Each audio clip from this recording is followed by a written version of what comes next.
დამოუკიდებელი ცხოვრების ხარისხის გაუმჯობესების მიზნით უსინათლოების ნაწილი დამხმარე საშუალებების ნუსხის გაზრდას მოითხოვს. საქართველოს უსინათლოთა კავშირის სერვისების სამსახურის ხელმძღვანელის განცხადებით, ჯანდაცვის სამინისტროს დამხმარე საშუალებების ქვეპროგრამებში გათვალისწინებულია უსინათლოებისთვის მხოლოდ თეთრი ხელჯოხი.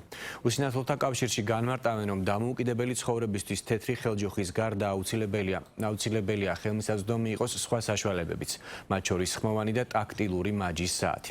ამ მოთხოვნით უსინათლოთა კავშირმა ჯანდაცვის სამინისტროს რამდენიმე დღის წინ წერილობით მიმართა.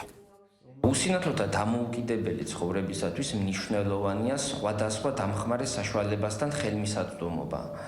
ჯანდაცვის სამინისტრო დამხმარე საშუალებების პროგრამის ფარგლებში აფინანსებს ამ ეტაპზე უსინათლოებისთვის მხოლოდ თეთრ ხელჯოხებს, ხოლო მნიშვნელოვანია ის ინოვაციური ცვლილებები, რაც განხორციელდა საქართველოში და დღეს ხელმისაწვდომია ქართულენოვანი მოლაპარაკე და ტაქტილური მაჯის საათების დაფინანსება განხორციელდეს სამინისტროს მხრიდან. საათი ნამდვილად არის ინოვაციური, მას აქვს ქართული გახმოვანების მხარდაჭერა, ასევე მას აქვს ხმოვანი ფუნქცია საათს და შეგვიძლია რომ ხელით შევეხოთ.